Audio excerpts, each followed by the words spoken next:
시간이 굉장히 빠르다는 느낌을 요즘에 많이 받죠. 저랑 대화를 했던 분들은 대부분 그런 비슷한 이야기를 나누는데, 그 시간이 빨리 가고 또 그럼 새로운 것들이 오고, 그런 가운데 마음속에 드는 생각은 뭐냐면, 속히 저희들이 시간이 간 만큼 이 또한 지나가리라, 이런 마음이 속히 실현이 돼서 함께 얼굴을 마주하면서 같이 교제했으면 좋겠습니다. 함께 하나님 앞에 예배하기를 원합니다.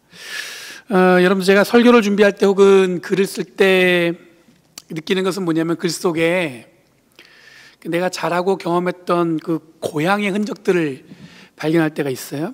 얼마 전에 저하고 페이스북 친구 되시는 강남순 교수란 분이 계세요. 텍사스에 있는 브라이트 신학교에서 가르치는 분인데, 이분이 소개한 에드워드 사이드라는 분이 있어요. 이분이 쓴 책에 오리엔탈리즘이라는 책을 쓴 분인데, 그분이 아마 이 얘기를 하신 것 같아요. 그래서 뭐라고 말씀하셨냐면, 나는 글쓰기에서 고향을 발견한다, 이 말을 하셨어요. 그래서 제가 굉장히 그 말에 굉장히 공감을 했습니다.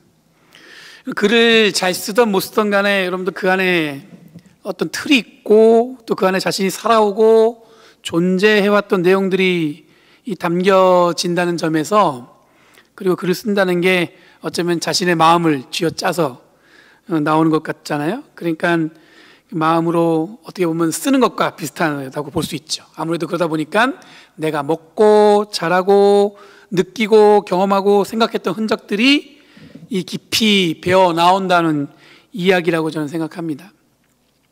요즘은 토요일에 예배 녹화를 마치면 저는 그 다음 주 설교를 준비를 합니다. 성경 말씀을 늘 품고 살려고 노력하지만, 이 설교라는 것이 반드시 내가 짊어지고 있는 삶의 자리를 통해서 충분한 대화, 또 이야기를 나눈 후에 쓰여진다는 생각 때문에 나름 개인적으로 꽤 진지하고 인내심을 가지고 말씀과 대화를 가진 다음에 그 시간을 쭉 보낸 다음에 이 설교를 준비하려고 노력을 해요. 이렇게 말씀드리면, 이거 목사님이 설교 준비하는 게 힘든가 보다, 이렇게 오해하실 텐데, 제가 이것을 설교라고 표현을 써서 그렇지, 신앙생활하는 누구나, 신앙생활을 하는 사람이라면 누구나, 그리고 성경을 읽고 이해하고 말씀이 생명이라고 고백하는 분들은 누구나 저와 비슷한 마음으로 성경 말씀을 대해야 한다는 거예요. 그러니까 여러분들, 그냥 책 읽듯이 읽어지는 게 아니라 성경 말씀 읽을 때마다 우리는 늘 어떻게 되냐면, 우리의 삶하고 씨름하면서 읽어내야 된다는 거예요. 만약 이런 고민과 노력이 없이 성경을 읽었다고 하면, 혹은 신앙생활을 한다고 하면, 이 말씀이 생명에 대해서 우리 안에서 이 살아 역사하시는 경험을 얻기에는 쉽지 않다는 생각이 듭니다. 성경을 그러니까 읽으면서 내 삶과 부딪혀서 고민할 때 이 성경에 대한 깊은 이해, 하나님이 지금 나에게 무슨 말씀을 하시는구나 하는 것을 이해할 수 있게 된다는 것입니다. 오늘 본문에는 모세가 하나님을 만나는 장면입니다. 이 모세의 이야기이긴 하지만, 오늘 이 본문을 읽을 때 우리들이 하나님을 만나는 장면으로 오늘 본문을 그렇게 이해하면서 읽었으면 좋겠어요. 우선 1절에 보니까 모세가 미디안 제사장인 장인의 그 이드로의 양떼를 치는 목자가 되었다고 1절에 보니까 증거하고 있어요. 근데 오늘 읽은 본문 2전에 보면은 2장에 모세는 어떤 사람으로 등장하냐면, 우여곡절 끝에 애굽의 왕국의 왕자로 자라납니다. 그러다 어느 날 애굽 병사를 죽이고는 이 미디안으로 도망갔던 모세가 오늘 본문에 보면 한참 시간이 흐른 다음에 지금 뭐 하는 사람이냐면 양을 치는 사람으로 등장하고 있어요. 삶의 여정을 보면 이처럼 이 파란만장한 삶이 있을까 싶은데, 생각해 보면 지금 우리들이 사는 삶도 만만치 않다는 생각이 들어요. 가끔 우리 교인들 자기 살아온 이야기 들어보면은 정말 파란만장합니다. 그러니 어쩌면 모세가 겪은 삶의 여정, 그리고 하나님을 만나는 모세에 대한 성경 말씀이 오늘 저와 여러분에게 좀 더 가까이 읽혀지는 그런 시간이 되길 바라요. 이 모세의 이야기가 아니라 바로 나와 관련된 이야기일 수 있겠구나.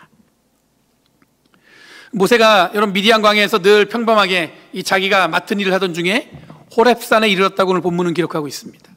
호렙산은 여러분들 나중에 뭐 시내산 이름 같은 산인데 이름이 호렙산, 시내산 같은 산이에요. 근데 나중에 여러분들 그 출애굽한 다음에는 그 모세가 하나님을 만나는 굉장히 신령한 산으로 소개되어지고 있는데, 오늘 본문에 등장하는 이 호렙산에 모세가 다다른 것은 어떤 계획이 있던 건 아니고 양을 치던 중에 간 것 같아요. 그러니까 뭔가 하나님을 만나거나 특별한 기대가 있어서 간 게 아니라는 거죠. 이때 주의 천사가 불꽃으로 모세에게 나타났습니다. 여기까지 보면 모세는 양을 치던 중 어쩌면 가장 일상적인 삶을 시간을 보내는 중에 주의 천사를 만난 거예요. 가장 평범하고 가장 일상적인 순간에.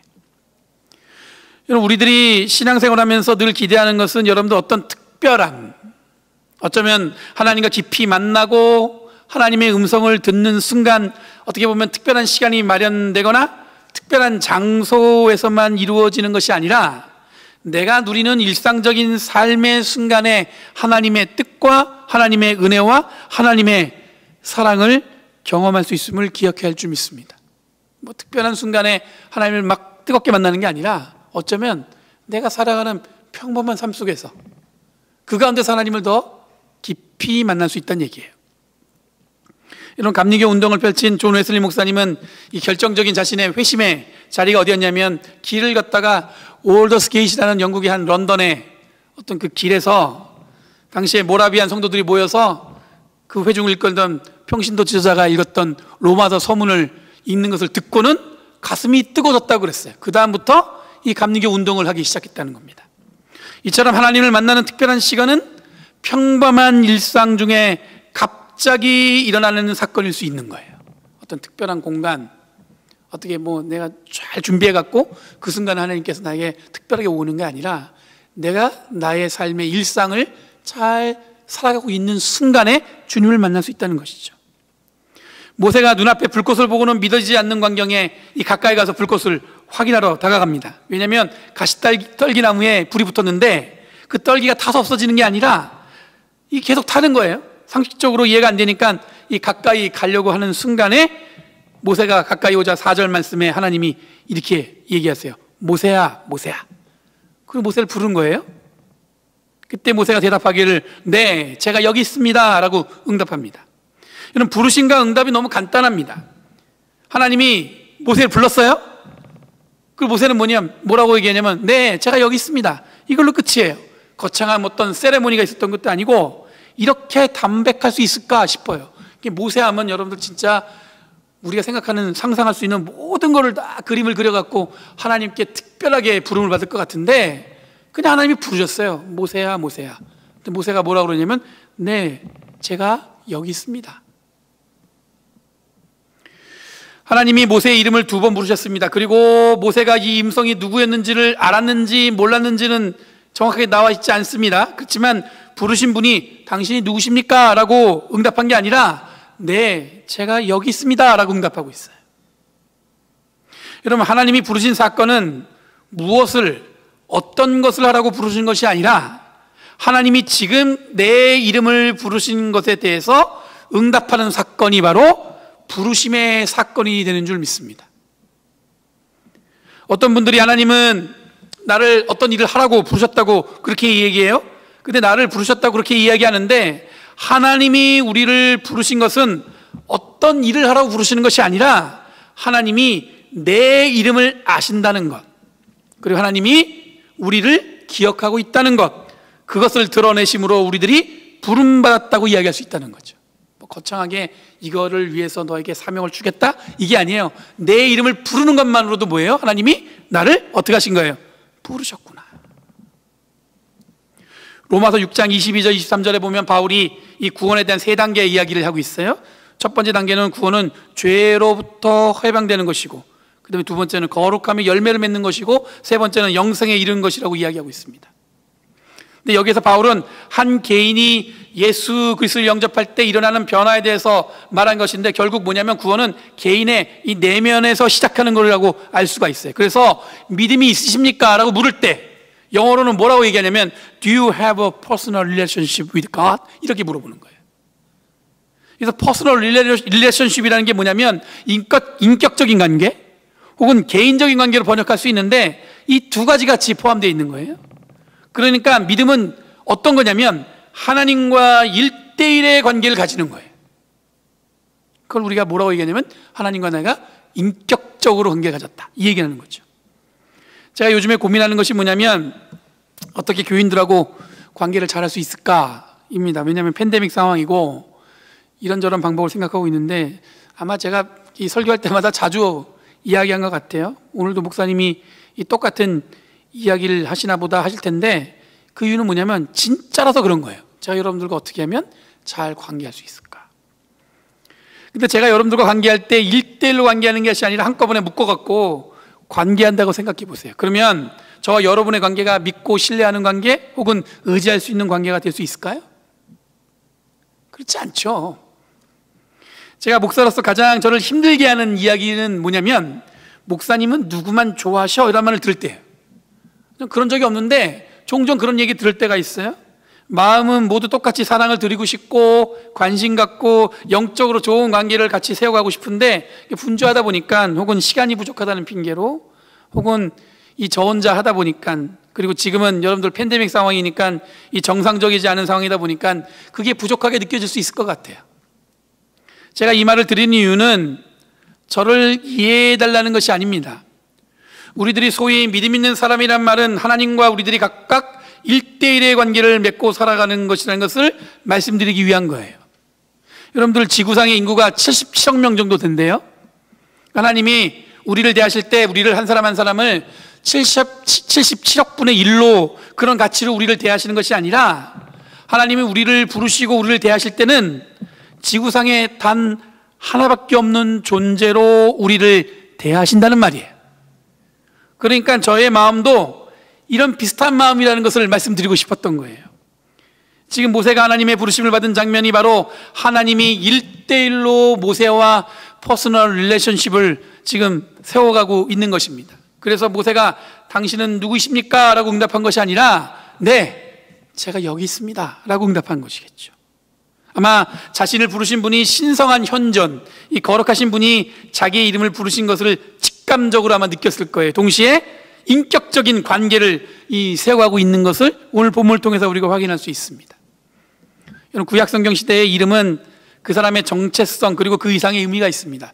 예를 들어서 이름이 있다라는 히브리어 문장은 무슨 뜻으로 해석할 수 있냐면 유명하다로 번역할 수 있어요. 그러니까 이름이 있다는 것 자체가 뭐예요? 유명하다는 거예요. 굉장히 사람들한테 잘 알려졌다는 얘기예요. 그게 무슨 얘기냐면 이름이 있어도 그만큼 이름이 불려지는 것이 쉽지 않았었습니다. 어떤 권위 있는 사람이나 왕이 부를 때는 이름을 사용했어요. 근데 보통은 어떻게 하냐면 누구의 아들로 끝나는 거예요. 모세가 모세야 모세야 라는 음성을 들었을 때 하나님이 인격적으로 자신을 부르신 것이라는 확신을 가진 이유는 바로 여기에 있습니다. 자기한테 모세야 모세야 부르는 사람은 그렇게 많지가 않거든요. 제가 여기 있습니다 라는 응답에 5절에 이렇게 말씀하십니다. 하나님이 말씀하셨다. 이리로 가까이 오지 말아라. 내가 서 있는 곳은 거룩한 땅이니 너는 신을 벗어라. 가까이 오지 말고 바로 그 자리에 있으라는 거예요. 그리고 그것은 거룩한 땅이라고 말씀하십니다. 그리고 대신 뭐예요? 신을 벗으라고 얘기하세요. 모세는 신기한 현상을 더 자세히 보려고 가까이 가려고 했습니다. 당연합니다. 마치 우리들이 하나님의 은혜와 기적이 더 가까이 경험하고 싶은 마음이 들 때가 있습니다. 그러면 어디를 가요? 특별한 장소, 특별한 사람, 특별한 시간이 허락되면 더 가까이 하나님을 만날 수 있다고 그렇게 생각할지 모릅니다. 그렇게 느낄 때가 있겠죠. 그런데 모세에게 하나님이 말씀하시는 건 뭐냐면 바로 지금 있는 그 자리가 거룩한 자리라는 거예요. 사랑하는 성도 여러분, 지금 우리들이 밟고 있는 자리, 바로 우리들의 삶의 자리가 거룩한 자리인 줄 믿습니다. 내가 밟고 있는 자리에 다른 사람들도 있고 복잡하고 어쩌면 일상이라는 반복적인 삶이 내 삶에 가득하지만 그건 세상이 복잡한 일들이 우리를 이렇게 엄습하는 그런 자리잖아요. 그런데도 불구하고 하나님이 뭐라고 말씀하시냐면 바로 너가 있는 자리가 뭐 하는 자리예요? 거룩한 자리라는 거예요. 대신에 그 자리에서 신을 벗으라고 합니다. 이 말은 지금까지 익숙한 것, 지금까지 해오던 방식을 벗어버리고 하나님이 부르신 거룩한 자리로 나아오라는 것입니다. 6절에 하나님께서 또 이렇게 말씀하십니다. 하나님이 또 말씀하셨다. 나는 너의 조상의 하나님, 곧 아브라함의 하나님, 이삭의 하나님, 야곱의 하나님이다. 모세는 하나님을 뵙기가 두려워서 얼굴을 가렸다, 이렇게 얘기하고 있어요. 모세가 묻지 않으니까 하나님이 스스로 자기를 밝히 드러내 보이십니다. 나는 너의 조상의 하나님, 곧 아브라함의 하나님, 이삭의 하나님, 야곱의 하나님이다. 그리고 너는 바로 하나님께서 이어가서 얘기하시는데 뭐냐면, 하나님이 꾸는 꿈을 이야기하고 있어요. 그리고 그 꿈은 누구하고? 모세하고 함께 그 꿈을 이뤄나가길 원하시는 거예요. 하나님과 인격적인 관계를 세우면 우리가 곧 믿음을 갖게 되는데, 그것은 뭐냐면 하나님은 우리에게 하나님의 꿈을 보여주시는 관계가 되는 것인 줄 믿습니다. 그러니까 우리가 믿음 있어요? 그러면 인격적인 관계를 맺는 거잖아요. 그러면 그 순간에 여러분들 우리는 뭘 얻냐면 하나님이 꿈꾸는 것을 우리가 확인할 수 있는 거예요. 누구와 함께 꿈을 꿔요? 우리와 함께 꾸는 꿈을. 모세에게 말씀하신 하나님의 꿈은 하나님의 백성들을 애굽에서 탈출시키는 것이었습니다. 이 꿈을 위해서 오늘 본문에서 하나님이 모세와 인격적인 관계를 맺고 계시는 것인데, 그것을 우리가 읽고 있는 거예요. 모세에게 주어진 말씀이 곧 우리들에게 주어진 말씀이라고 말씀드렸잖아요. 그러니까 우리들이 하나님과의 인격적인 관계, 즉 믿음을 세워가면 반드시 하나님이 우리와 함께하고 싶은 꿈을 보여주는 줄 믿습니다. 그러면 지금 저와 여러분에게도 말씀하시는 하나님의 꿈이 그런 게 있을 거 아니에요. 그게 무엇일까요? 여러 가지 다양한 것들 이야기할 수 있겠지만, 말씀을 입술에만 달고 살지 않고 말씀대로 사는 것, 그리고 성경의 이야기가 옛날 이야기가 아니라 바로 우리들의 삶에서 지금 경험하며 사는 것, 이 시대의 진정한 그리스도인으로서 세상의 빛과 소금의 역할을 감당하며 사는 것, 그리고 무엇보다도 하나님과의 인격적인 관계를 잘 세워서 진정한 믿음의 사람으로 하나님의 크신 사랑을 잘 전하는 것이라고 이야기할 수 있을 것 같습니다. 정답 같은 이야기죠. 아마 여러분들도 이런 비슷한 문장을 나열해서 하나님의 꿈을 이야기할 수 있을 것 같습니다. 그런데 중요한 것은 지금 나와 어떤 꿈을 이루기를 원하시는가를 구체적으로 찾는 것이 우리들이 바른 믿음을 세웠다는 증거가 될 것 같습니다. 자, 여러분들한테 개개인에게 물어보고 싶어요. 어떤 이야기들이 여러분한테 있는지, 하나님이 여러분 통해서 어떤 꿈을 꾸고 계시는지. 우선 그 얘기를 듣기 전에 저에게 주신 하나님의 꿈을 나눠보도록 하겠습니다. 여러분들, 제가 몇 번 말씀드린 것 같은데 2011년에 미국에 왔어요. 그리고 이 버클리로 2013년에 이사를 온 다음에 방학 때 그 비자를 바꾸기 위해서 가족들과 다 나갔다가 다시 들어왔습니다. 그리고 나서 2013년 가을에 오클랜드 교회에서 이제 학생 목사로 사역하게 됐어요. 그 첫날이었는데 이제 그 인사를 드리고 교인들한테 다시 새롭게 사역하는 목사님이라는 소개를 받고 예배를 드리는 거의 끝날 때쯤 됐어요. 그러니까 첫 예배였죠. 그러니까 잊지 못할 시간이었어요. 근데 2층에서 교회학교 예배실에서 한 아이의 자지러지는 울음소리가 예배당에 들릴 정도로 크게 들려왔습니다. 그리고 교회학교 선생님 한 분이 급하게 달려와고서는 제 아들이 다쳤다는 거예요. 아마 그때 교회학교에서는 주제가 그거였어요. 하나님이 능력 주시면은 못할 게 없어요. 뭐 그런 주제로 뭔가 이렇게 한 것 같은데, 그래서 아이들한테 아마 선생님이 이 의자를 들 수 있는 사람 손 들어봐라 그랬더니 우리 아들이 목사 아들인지라 또 나서서 그걸 번쩍 든 거예요. 제가 들게요 해가지고 들었는데 의자를 들어보니까 이게 무거운 거예요. 그냥 견디지 못하니까, 이게 쇠로 된 의자였기 때문에 넘어지면서 그 의자도 떨어졌는데 그 의자가 우리 아들의 그 새끼손가락에 떨어진 거예요. 이게 무거운 쇠로 된 의자이니까 이 의자의 아들 손가락이 어떻게 됐냐면 잘려나갔습니다. 제가 잘려나간 손가락을 들고 아이를 안고 그 오클랜드에 있는 하이랜드 병원의 응급실로 달려갔어요. 응급실에 사람이 많은데 아이를 안고 들어오니까 그 기다리는 사람들 빼고 애를 먼저 그 의사를 보게 하더라고요. 그런데 의사가 그걸 보더니 심각하니까 어린이 병원, 칠드런 하스피털로 트랜스퍼했어요. 그래서 급하게 또 어린이 병원으로 뛰쳐갔습니다. 그러고 나서 의사를 한 분 만났는데 하는 얘기가 뭐냐면, 손가락이 잘라지면서 뼈가 이게 공기에 노출됐기 때문에 아마 손가락이 자라지 않을 수 있다는 거예요. 제가 그 얘기 듣는데 얼마나 가슴이 두근두근대고 실감이 안 나고, 또 얘가 이제 5살인데 그 5살 아이의 손가락이 컸어도 안 자란다고 생각하니까 막막함이 몰려왔습니다. 밤새 기도하면서 왜 이런 일이 일어났을까, 그리고 우리 아들이 좀 불쌍해 보이기도 하고, 다음날 그 의사가 하는 얘기가 아마 스페셜 닥터가 올 테니까 그 사람한테 진찰을 받으면 더 정확하게 알 수 있다고 해서 하룻밤을 병원에서 지냈습니다. 그리고 기도했죠. 마침내 그 스페셜 닥터를 만나고 나서 그 의사가 하는 얘기가 뭐냐면, 요즘에는 의술이 좋아져가지고 이 동물의 뼈로 자극을 주면 손가락이 자랄 수 있다는 거예요. 제가 얼마나 기뻤겠어요.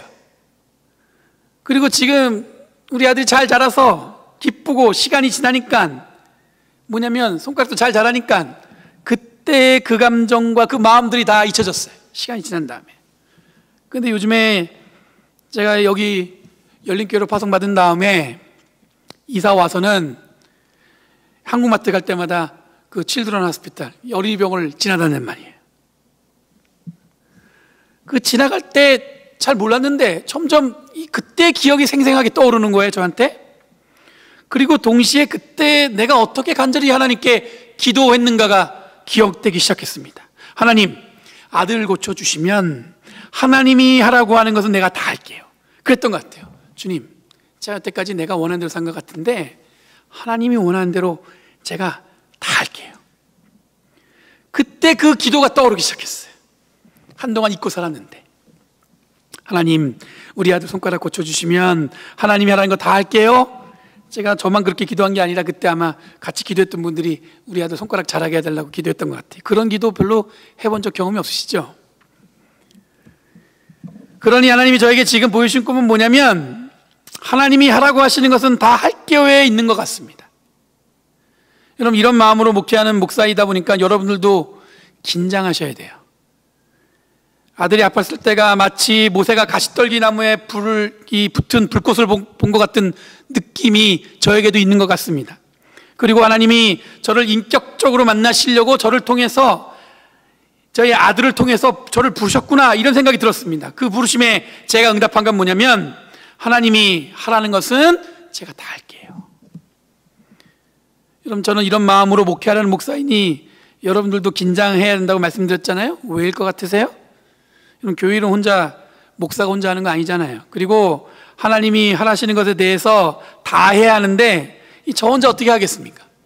제가 길지 않지만 여기서 청년들도 만나고 권사님들도 만나고 장로님들도 만나고 집사님들 만나면서 그분들을 통해서 하나님이 무엇을 하라는 것을 이렇게 가슴에 넣어주신 걸 느낄 때가 있어요. 근데 저 혼자는 못할 것 같아요. 여러분들이 함께 하셔야 할 수 있을 것 같습니다. 지금 세상은 여러분들 여러 가지 걱정과 근심으로 우리를 흔들어 놓는 것 같지만, 우리들이 있는 이 자리가 거룩한 자리임을 기억하시고 하나님이 우리를 부르신 곳이라는 것을 기억하시면 좋겠습니다. 어쩌면 교회 잘 못 나오시고 집에만 계시지만 그것 때문에 어쩌면 하나님 앞에 내가 신앙이 바로 서고 있나, 이런 생각이 들 때도 있어요. 근데 오늘 본문에 보니까 뭐예요? 내가 있는 그 자리가 어떤 자리예요? 거룩한 자리라는 거예요. 구체적인 일들은 여러분과 함께 만들어 갈 테니까 걱정하지 마시고, 우선적으로 여러분들에게 부탁드리고 싶은 것은 뭐냐면, 하나님이 간절히 바라시는 꿈은, 이런 말씀을 문장으로만 읽지 마시고 삶으로 읽으셔서 이 세상에 예수 믿는 것이 희망이 되고 부러움이 되고 기쁨이 되는 삶을 살아내는 저와 여러분이 되길 간절히 바랍니다. 우리들이 믿는 하나님을 우리들이 전능하신 하나님이라고 고백하잖아요. 근데 세상 근심이 이런 하나님을 가끔 잃어버리게 할 때가 있어요. 그리고 엉뚱한 곳에 마음을 빼앗길 때가 있습니다. 오늘 우리들의 이름을 부르시고 우리가 있는 곳을 거룩하다고 말씀하십니다. 그리고 지금 우리들이 짊어지고 살아가는 바로 이 자리가 우리를 부르신 거룩한 자리라는 것을 기억하시는 저와 여러분들이 되길 간절히 바랍니다. 다른 곳에 저 무지개 너머에 무언가 있을 것 같지만 바로 이곳이 거룩한 곳입니다. 그러니 우리의 믿음을 통해 하나님이 일하실 일들을 함께 꿈꾸고 만들어가기 위해 노력하기를 간절히 바랍니다. 평범한 날, 어떤 기대도 없던 그날, 어쩌면 오늘 불쑥 하나님이 우리들의 이름을 부르실 줄 모릅니다.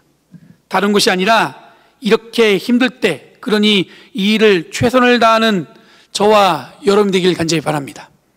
변함없이 함께 하신 주님의 은혜가 우리 가정과 우리 교회와 여러분 한 사람 한 사람 모두에게 함께 하실 줄 믿습니다. 기도하겠습니다. 거룩하시고 복되신 주님 감사합니다. 오늘도 변함없이 하나님이 주신 은혜와 사랑 가운데 있기를 원합니다.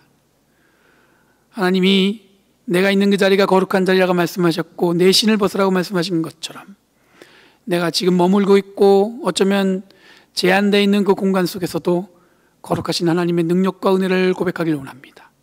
그리고 하나님을 인격적으로 만나는 가운데서 하나님이 꿈꾸시는 것을 저희가 발견하길 원합니다.